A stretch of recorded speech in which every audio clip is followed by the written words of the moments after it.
Someone whose reputation precedes him as a hemp wizard and a pillar of the hemp community from his decades of work, activism, and teaching. He's a farmer and a living, breathing brand name for best practice and cooperation. Here to open with the topic of cooperative farming is farmer Tom Lauerman.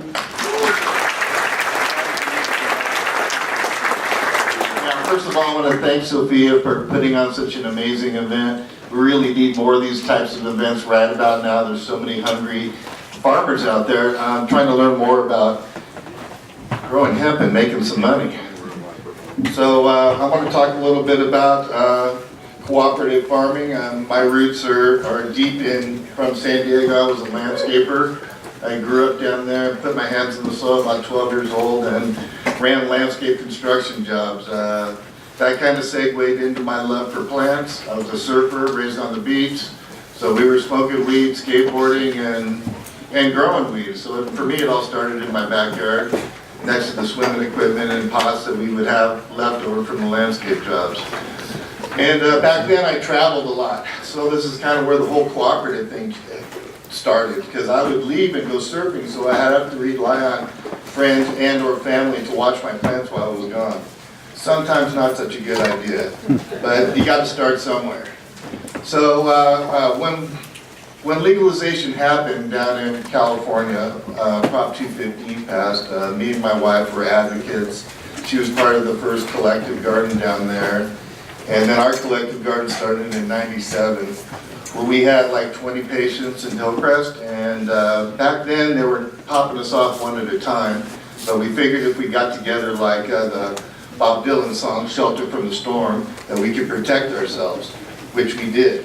And so that was the first collective operation, you know. Everybody brought a light in, you paid $50 a month, you spent a little bit of time in the garden or with the community, and that was your payment. Literally our checkout was a baggie, a Sharpie, and scissors.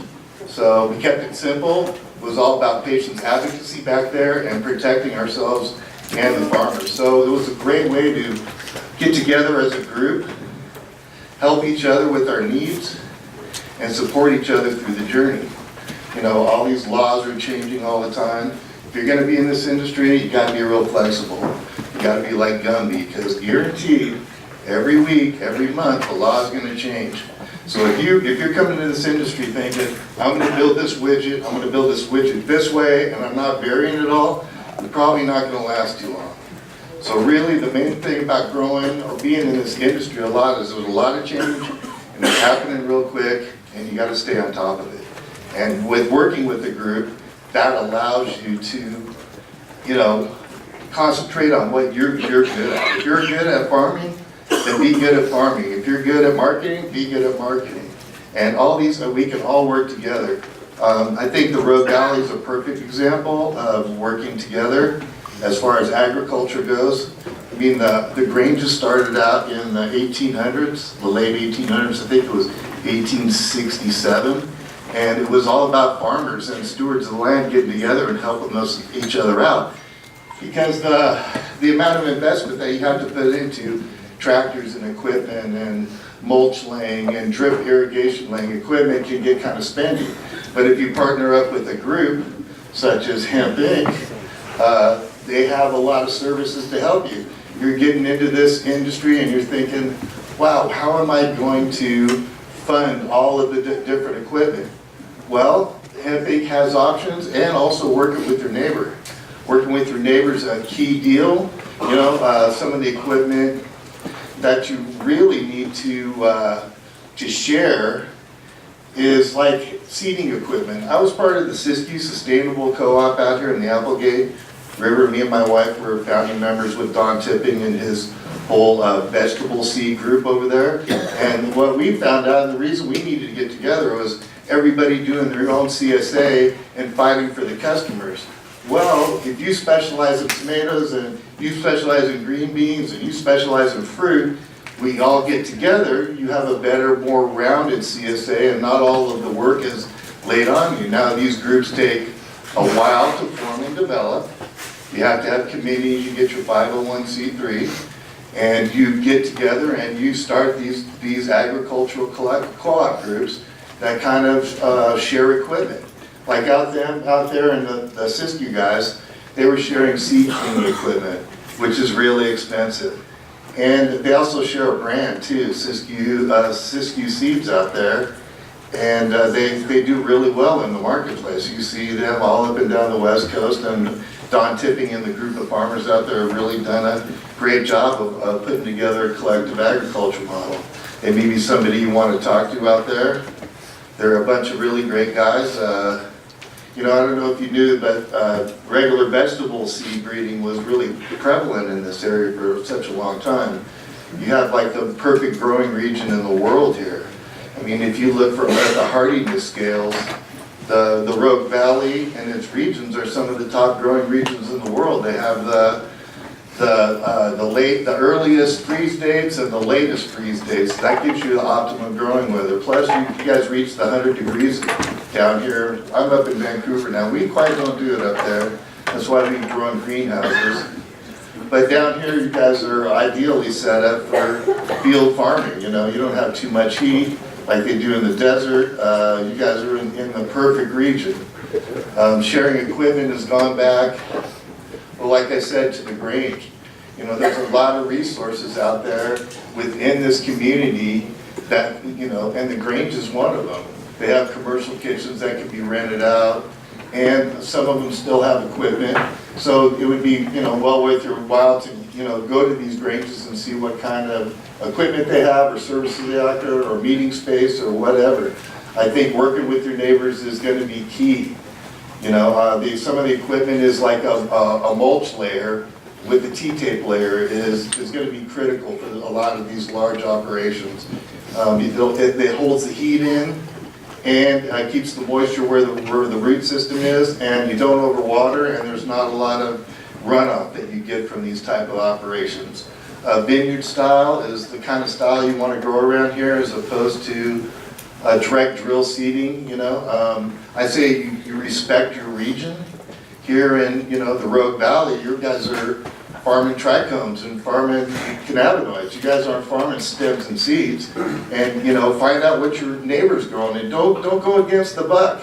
I mean, if you want to grow stems and seeds, move to the Midwest where they're growing stems and seeds. There's a lot of cannabis farmers who can be affected here, and hemp farmers who are growing for flower. So respect your neighbor, you know, pull your males, be really, you know, don't let it go wild. Can keep this, you know, this crop under control. It can go kind of wild. I know a lot of the groups in the area are fearful of it spreading out and becoming ditchweed everywhere, and then everybody having huge problems with pollinated flowers at the end of the season. A pollinated flower with season will drive your price down if it wasn't intentionally seeded. I believe in seeding seeds, but you need to do it by hand in a more controlled fashion, as opposed to just letting all the males run wild. Because you're really affecting your neighbors, and a lot of these people have been here a really long time and doing this really long time, and you're kind of taking your life into your own hands when you do that stuff. If you buck the system and you start growing for stems and seeds out here, there's going to be a lot of unhappy people, and you're not going to be very welcome in the community. And this is all about community. Really it is. We want to make the Rogue Valley, you know, like the ultimate place. It already is the ultimate place in the world to grow cannabis, whether it's cannabis marijuana or cannabis hemp. It's the greatest place in the world. You know, we really encourage you to get together with your neighbors and share equipment. There's some really nice harvesting equipment out there right now that just cuts it off at the bottom. It doesn't hit the plastic. A lot of groups going in with loppers, and you know, as new industries goes, there's different ways of doing it, but I've seen big operations go with loppers and just lop them and lay them down on the plastic. So people are doing drying out on the rows, you know, and then drying is a big thing too. So you could grow 100 acres of hemp. Well, do you know how much space that's going to take up and to drying it? And they have these Chinese dryers out there that everybody are using. But when the product comes out, it looks like bad Mexican, man. It's like dry and it just reminds me of like bad times as far as cannabis goes. And I'm telling everybody to raise their game. We're early in this game, you know, and it's the same thing that's happening in the cannabis industry will happen in the hemp industry. We're going to have a couple good year run here. I don't think enough people got their plants in the ground to start driving the price down. But you can guarantee in 2 to 3 years, it's going to have peaked and then it's going to start going down the other side. So we have a good 2 years to get into this industry and make some good money. There's extracting facilities opening up across the country. Partner yourself up with extractors. There's even somebody doing some, what do they call it? Crop sharing. So, and they'll also fund your farm too. A lot of these operations will pay ahead of time, and they'll give you startup money and finishing money. I did the same in my medical marijuana. We did what's it called? Yeah, well, the futures contracts do, but in my medical scene, we did like a, what's it called? Where you share the vegetables, what's it called? Yeah, CSA. So we did a CSA, but we had our patients buy in. In Washington it was a little different than Oregon. We had a lot less growers up there, and the patients were actually paying us to grow the cannabis for them. So what we would do is we'd have them give us $800 at the beginning of the season, $800 at the end, and they got to trim their own pound. That way you keep the cash flow going. You need startup money. Starting up in this thing it can be pretty, you know, expensive to do. It costs, you know, I've been told that it costs up to $1.3 million to do 100 acres. So that's kind of a good scale to go by, either scaling up or scaling down. That's a pretty solid number to go by. And if you look at the numbers, it costs you what, $17,000 to plant an acre, that right now you could probably get a return of $50,000 on. So there's still a pretty good market out there. I think we've got a few really good years to really, you know, turn this into a region where cannabis and hemp can live side by side. So we can respect your neighbors, and because this is going to go across the country and people are going to be having these issues. You know, like I said before, don't go into a region where they're growing for cannabinoids and start growing stems and seeds, because you're not going to be very popular out there. Partner up with your neighbors. Get good groups together. You know, you may be a good farmer, but you may need marketers out there.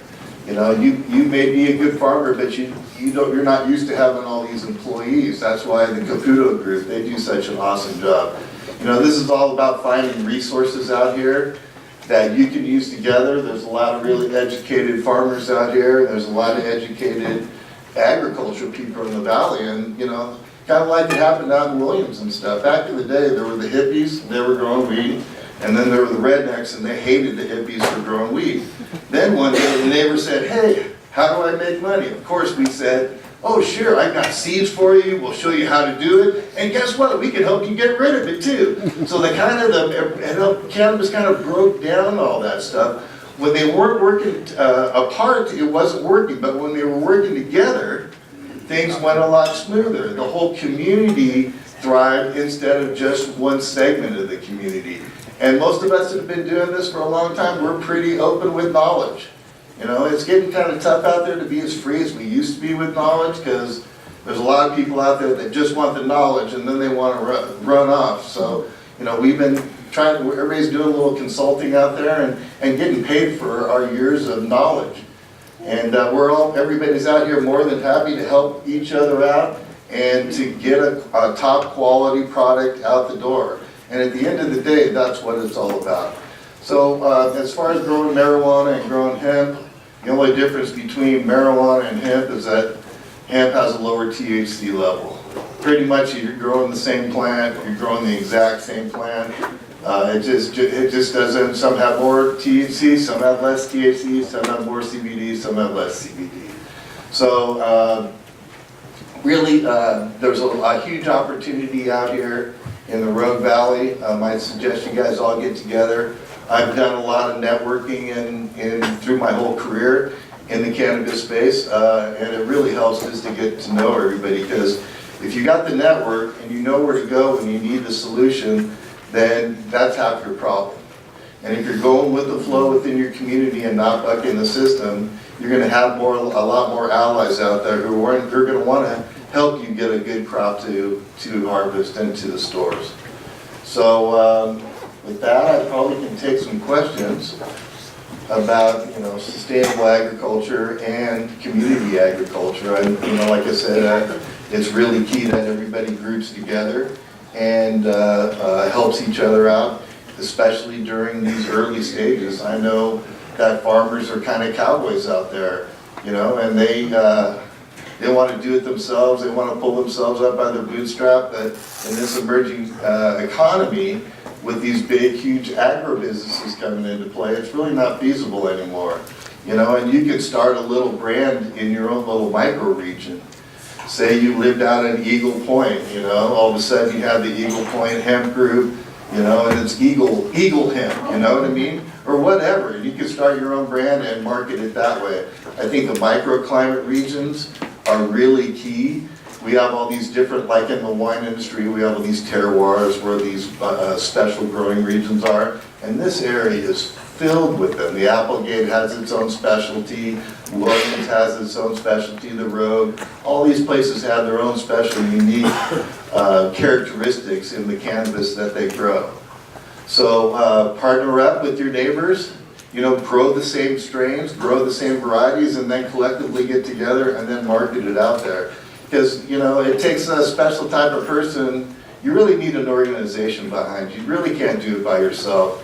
Agriculture it's a lifestyle, And if you're growing cannabis and hemp with the seasons, it starts in January. Well, actually, I think the way the whole United States governments are set up, they're really set up for agrarians like us.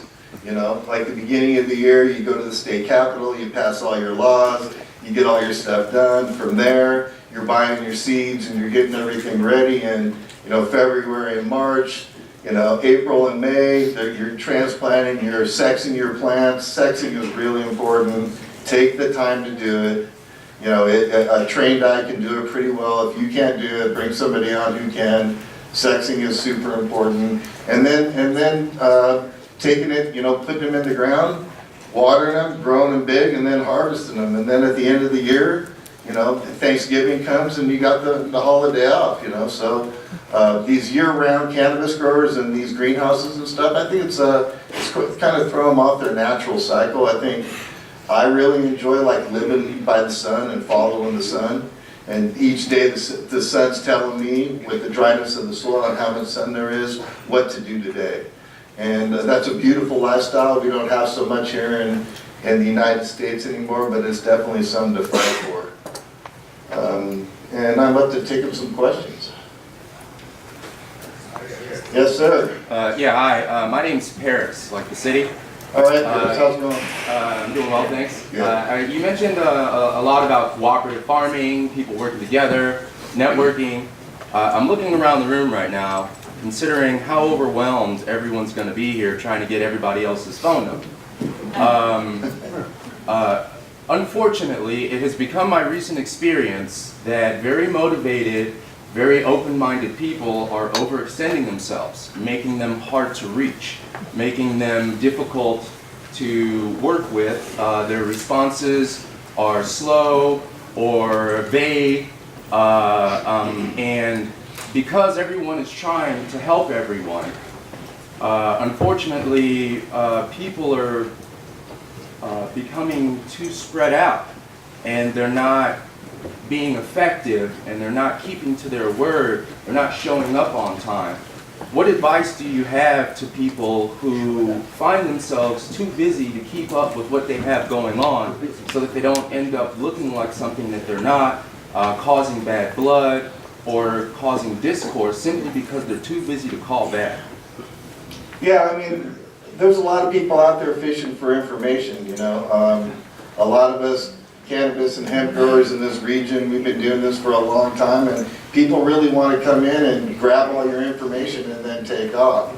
That's where, you know, the consulting comes in. I mean, to get people's attention out here in the valley with the cannabis market going down and hemp starting to take off is money. So if you want to get somebody's attention and you need some services, write them a check. It's called a retainer. And then you will get their attention, and then you will get their, but like in all phases of life, especially in America, money for everything. Everything costs money, you know. To get your voice heard in Congress, it costs you money. Everything costs money. So, and the way to get these farmers' attention and these people's attention to follow through is to say, oh, you've got the skills I need.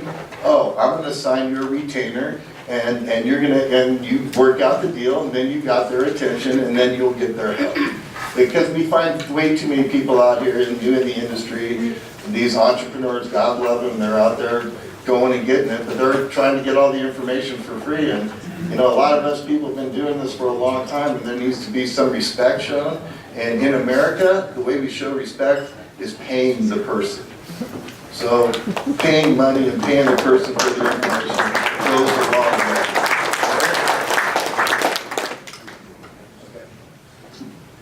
I helped start the certified organic movement with a team of people out of the Louder.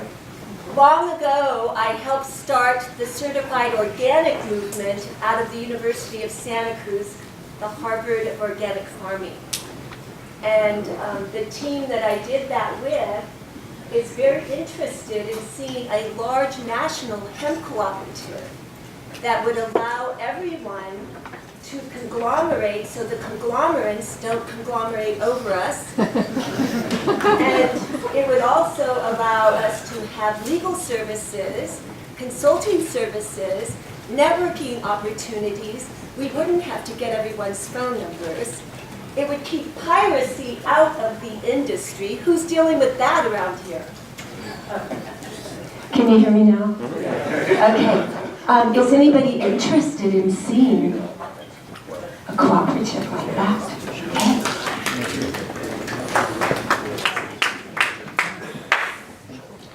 Next, we got some questions over here. I know we have another question over here. Yes, sir?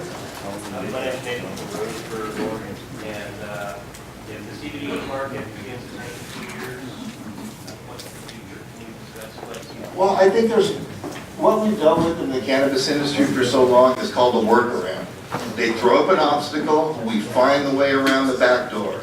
The same thing's going to happen with the CBD movement, I'm afraid, that the FDA is probably going to take it over, and you're not going to be able to, already they're saying you can't make health claims, you can't say it's a cure, you can't use the word pain, and all this stuff is going down. And I personally think that having your name as the CBD cure or whatever the flavor of the day is, I don't think you're going to last very long. I think you're going to have to change your name, and you might as well start off on the safe side.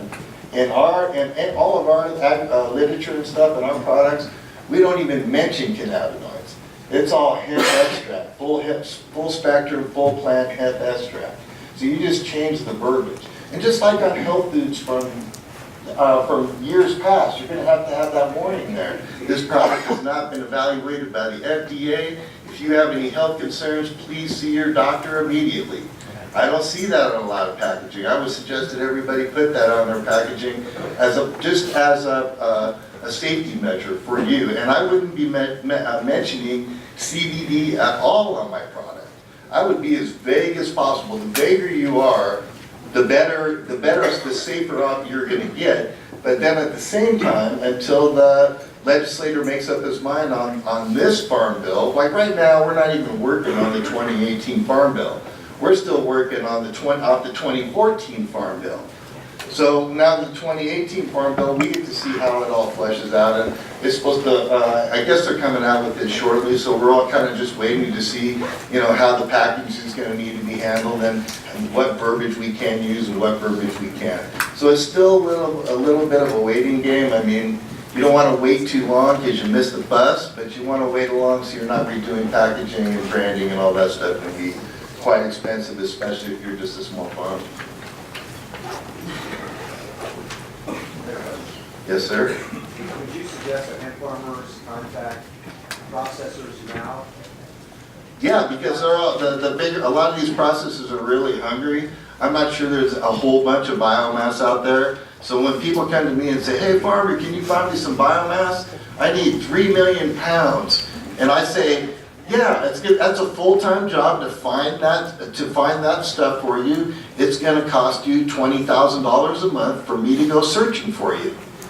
I'm not gonna waste my time going out there and supposedly they've heard that there's 3 million pounds out there. I'm not so sure there's 3 million pounds out there anymore, even at this state of the game.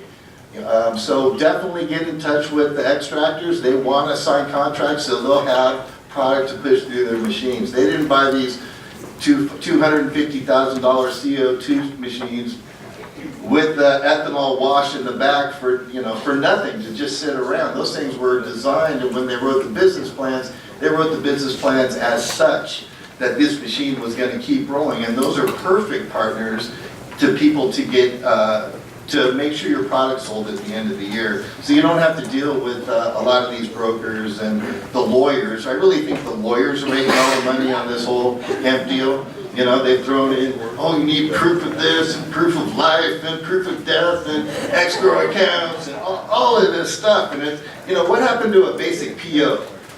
Okay, Farmer Tom Hemp Company is going to sell biomass to XYZ laboratories. And they write me a PO, I bring the product, they give me the money, I give them the product, it's a done deal. And I would work on cash. If I right now, it's so shady out there that they try all this. Amazing people are so creative out there. They come up with all these ingenious ways to rip everybody off. And I guess I just don't get it, because you're not going to last long in this community. And once your name is stained in this community, it stays stained. We're not the kind you can thrash us on social media and the next time give you a bear hug the next time you see it. That probably ain't going to fly in this industry too well. We've all put our livelihoods and everything we have into making this a real legitimate industry. And to see the sharks that are out there right now, it breaks my heart, actually. My latest term is kind of went from a community to a blood sport, out there. And it's every vulture for themselves, and it's really sad. And we need to change all of that. We need to work together more as a community, have the networking opportunities, work with the processors, work with the laboratories, who works with the farmers. And as long as you got a big network, you guarantee, if I grow this crop and it doesn't have mold and it comes out right, I will get X amount of dollars, and this place is going to take it all. And a lot of those labs are set up to take it all right now. So those are great ways to create community and to build your network and to help you kind of relieve some of the pressure off of growing. I mean, it's one thing to grow it and process it and take care of it all year and then harvest it. But at that time, who in the hell has the energy to go out there and sell it? To be at a market or to be out there. So it's better to create these relationships within your community, work together, get those deals going with these processors and make sure they have the product to fill their needs. Because there's going to be a lot of needs for the next few years, that's for sure. We barely scratched the surface. Yes, sir? What will be the impact on the local growers and farmers in California start growing next year? Will it remain profitable for 2 years, 3 years, 1 year? No, I think it's going to be profitable for the next 3 years. California's not sure what they're doing. We've already found out they've already grown too much weed. We saw this coming a mile away. One of the biggest groups in California, I'm not going to mention any names, but they literally put 80% of the farmers who had signed up to go recreational in the Humboldt region out of business with one drop. They knew that the best time of the year to have the most amount of cannabis is always June and July. That's before the light depth and before anybody's pulling any out the ground. So those are the times when you get the highest prices for your product. A lot of people hold off, but a lot of these storage methods, I've seen these hemp farmers out there and these big super totes out there, you're losing terpenes and terpene profiles and cannabinoids on a daily basis. So just having them out there in the air, people think, oh, I'm going to hold on to it, hold on to it, hold on, it's going to be worth more, but it's actually degrading every day. So it's better to have a for sure sale at the beginning of the year through relationships that you fostered with these processors and laboratories. So at the end of the year, you have a for sure source to get rid of your product. So, yes, sir. Two things. Do you think in the near future the USDA will label CBD as a dietary supplement? And if things like CBD isolate or other CBD that has no THC in it, why would the FDA even be involved in it? Yeah, well, the FDA's got their hands in pretty much everything.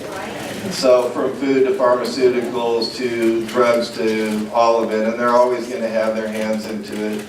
And with companies like GW Pharma and these other companies who have started off having patents on THC and CBD, it's a little bit scary. But that's where I think the verbiage is going to change. If you change the verbiage, and I don't think isolates are going to be as big a deal as they are right now. I think the raw crudes and the crudes are going to be better for all the products. That way you can say they're full spectrum, full plant, which they are, and we all know that's where you get the benefits from. It's the entourage effect. It's all the cannabinoids. It's not like sugar picking THC and CBD and saying these are the only two that matter. Well, sure, they're important, but they're not the only things that matter. It's all the minute other little percentages of cannabinoids that creates the entourage effects, that creates the healing that actually goes on. So, there's a guy right over, yeah, right there. He's right. So you've spoken to the regional preferences for growing new kinds of cannabis products. For example, flower in the Rogue Valley, Kentucky, so I know about hemp. Yeah. As far as that goes, prohibition came in before my time on that. So, is there need for an organization, I challenge Hemp Inc. to consider this, that says we need to grow for flower here, food and fiber over here. And there are already precedents for that in the fisheries. Mm-hmm. Okay, so you have an international halibut count that predetermines what they estimate the total halibut consumption need will be, and then they fish out various areas around the world, and when you hit that limit, then the fishery is booked, which is kind of the opposite of the salmon, which said we're going to let somebody escape and then you can catch the rest. But at least there is a regional and sometimes a global organization that says we're going to get the best bang for our buck. We're going to get the best management of the industry by saying that this area needs to grow this area is for this, so we don't have, policy regulations for the flowers, as you said, and keeping in consideration that, the air flow on this continent is west and east generally. Mm-hmm. So we want to keep the west coast more for medical, food fiber further to the east. Is there a need for that kind of organization? Is there an organization in place? And what do you think about it? I don't know if an organization's in place, but it definitely, anybody who's out there speaking about it, I would make sure that it's on the top of your list. Because the last thing you want to do in any kind of agricultural community is make enemies, you know what I mean? And there's a few people out there that I consulted, guys rolling in from the East Coast with a lot of money, and they put their greenhouses up and they're facing the wrong direction as usual. And then they have this 10 acres out there. They go, yeah, we're just going to seed the whole 10 acres and let it go crazy. I go, look, really, you're taking your life at your own hands. There's all these farmers out here, either growing hemp, cannabis, and or both, but we're all growing for trichomes. We're just trichome farmers. We're cannabinoid farmers and terpene farmers. We're not sticks and stems farmers out here. Sure, you can use the stems and stalks, you know, I definitely think there's a market for it, to keep it and use it for building materials and stuff like that, hempcrete, hemp blocks, that kind of stuff. But we're, in this part of the country, I don't think we should be geared toward or even step into those realms, because that's not traditionally what happens here. And being the best growing region in the world, why would you want to waste it on growing stems and seeds, please? Yes, sir. I can answer that. Okay. Because, first of all, we can't outsmart nature. Okay? When you create conflict in an industry by pitting one kind of farmer against another kind of farmer, you set up a dynamic where rather than cooperative community, you start having mini wars. And as you point out, people can become very unreasonable. As you say, taking your life into your own hands by growing food for your family. What if, just for example, your neighbor wants to grow seeded hemp to feed his family? What if your neighbor wants to grow seeded hemp in order to make sure that this community, in an emergency, has the resources it needs to weather the storm that's coming? I wrote a book. I have a copy of it here if you'd like to see it. It's called Cannabis versus Climate Change. I think of future generations.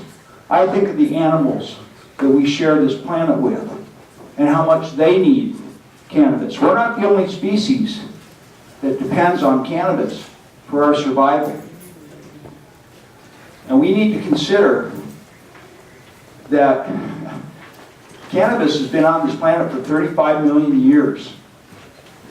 And if we think we can outsmart this plant by trying to limit pollen and blowing off the bees who depend on these plants and the birds who depend on the seeds and the other wildlife, I think we're being very short-sighted and being very selfish. We are in the shadows of the drug war.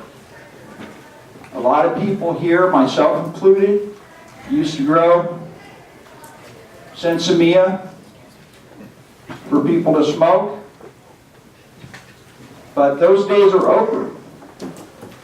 The sensimilla days are going to take a little more effort. You're going to need to put more effort into protecting your plants if you don't want seeds in them.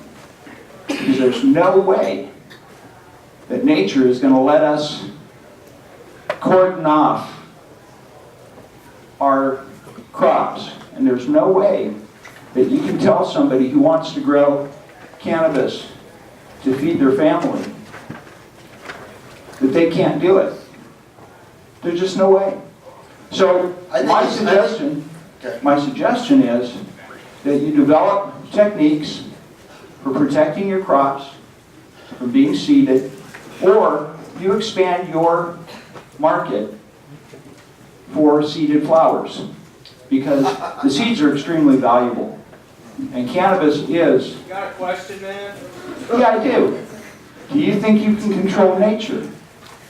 I wouldn't buck the system. You know, if I were you and I was the oddball out in the whole community, I would be growing varieties that finished way early, that finished in like mid-August. So you're not going to affect the cannabis plant. So it's all about respect, you know? And respect is going to be the name of this game. Sure, there's going to be some cowboys who say the hell with it, but, you know, like I said, I'm not so sure about your safety. There's a lot of, you know, people have been growing sensimilla out here for a long time. So it's all about working together. It's all about a guy like you going to the community saying, well, you guys have all these longer term plants. Your plants don't start flowering until the first part of the last week of August through the first couple weeks, you know, into like October, November. I agree with you. So, you know, I think there's a place where you can work together to make sure, you know, a lot of these guys are gonna be doing light dep in this hemp too, because the hemp flower is so valuable right now. We're seeing great market on the East Coast. I was just at a show and, man, they're selling $10, $20 a gram for hemp flower on the East Coast. That's right. And that's feeding the family, you know what I mean? That's feeding the family too. I agree. I think people should look at other ways to cooperate besides just saying, well, you can't grow for seed or you can't grow the way nature intended. Well, There's there's a workaround in its community. You know, they've been doing this in Holland for a long time. They grow hemp next to the cannabis fields out there, and then they find the farmers work together on, okay, my hemp is all going to be done and out of the fields by mid-August, and then that'll give, you know, we'll take away the risk of flower and pollen affecting the rest of the community. It's all about working together and communication and networks. But if you're just going to go out there and say, the hell with my neighbors, I'm growing this long-term sensimilla hybrid, you know, and you're going to destroy a bunch of, I just don't think it's very respectful. I think it's more of a respect game, you know what I mean? If you want to grow stems and seeds, there's plenty of places in the country you can do that.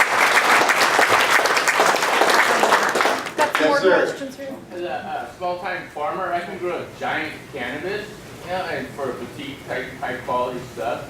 And I do the same thing with the hemp. Heck yeah, all day long. All I see in the valley, I see the Big little ones, yeah. There's some bigger varieties out there. And it's all the farmer, you know what I mean? So if you see these guys, they got like 30 acres out there, it's you know, it's hard to grow really boutique cannabis if you've got so much to deal with and limited employees. You know, if you're growing under 100 plants or 45, why, you can grow 45 beauties with a couple of good hands, you know what I mean? So, and you could grow beauties the same way with the hemp too. It's all about getting it too hot. You don't want hot hemp out there. Yes, sir, in the back. Hey Tom, how you doing today? Yes, sir. All right, I've got a question for you. What advice do you have for farmers and people who are doing projects and they haven't necessarily raised money before? What red flags would you tell people to look out for, sort of like certain partnerships to gravitate towards, and things to stay away from? I'll share one, which is beware of opium, other people's money in any deal. Yeah, oh, definitely, because it goes from being yours to ours. And then when it becomes ours, there can be problems with it. And so most of the venture capitalists out there, they're all about quick money. It's all about quick turnaround. They only want to do these 24-month deals. Well, if you open a restaurant anywhere in the world, it takes you 5 years before you're making any money. So you need to like push these capital guys saying, look, I'm not going to be able to get your money back plus 300% in 24 months. This is an agricultural product. It could fail. We could have all kinds of problems in between. And it's a new industry. We really need to work the kinks out. And I don't want to take your short-term money. I'm going to find somebody who believes in us, believes in the industry, and believes in a long-range future for him. Okay. All right. Yes, sir. Does ditchweed bother? A little louder, please. Does the ditchweed bother the seed type hemp production? No, the ditchweed would really hinder the flower production. But if you grow it with the stems and stuff like that. Yeah, because if you're growing for stems and seeds, that means you're going to have male flowers and female flowers, male pollen, female flowers combining together, and you're growing for seed. So, and the pollen travels, and then that's where the problems happen, downwind from you. Well, my farm in Missouri is in Lafayette County, which used to be a big hemp production years ago, and there's ditchweed all around. But I'm trying to find somebody that I'm here in Medford now, but my property's in Missouri, so I'm trying to find somebody that farmed out there. But they're not going to. Missouri, July the 30th, I believe, is when the HB 2034 bill takes effect. It's a little late. Yeah, that's why I'm looking at. Well, I don't know, you may be able to grow some of those ditchweed out if you're growing for stems and seeds, which is the perfect environment where you're growing for there now. Right. So I would take some of those seed, that ditchweed seed, and develop your own seed from the ditchweed seed. You know? All right. We have time for one more question. Some states are looking at Delta 9 below 0.3, some are looking at below 0.3. Do you have any resources or a database of information where a producer in our valley would look into a source of information for which states are actually legal to ship to? Yeah. I want to just address one other point, which is Sure. we're going to plant food for wildlife. We grow organic vegetable seed, flower seed. If we put in a bunch of rows of sunflowers, let them go. There's many ways to provide food for wildlife without compromising your neighbor's, seedless crop. We have had pollination events in the Little Applegate Valley. A fellow is being sued for $21 million right now because of selling politically feminized seed. So it's, I think, in everybody's best interest to maintain as much as possible, no pollen shed. But yeah, back to the database question. If you have any resources, I would appreciate that. Yeah, I think most states are going to go by the total THC. I think that, and that's the one that sticks out most, So I think that's that'll be the baseline which they all go, and that's 0.3. And then there's a bunch of states out there that don't allow any THC. So, I think the only way we're going to get around the interstate transportation deal is by the Oregon Department of Agriculture and the state police.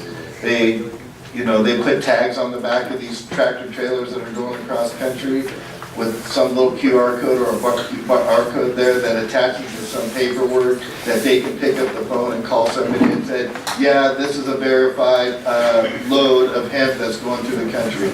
That way they don't get stalled at these different states, and it doesn't, the stuff doesn't sit outside and get moldy and all the problems that go along with it.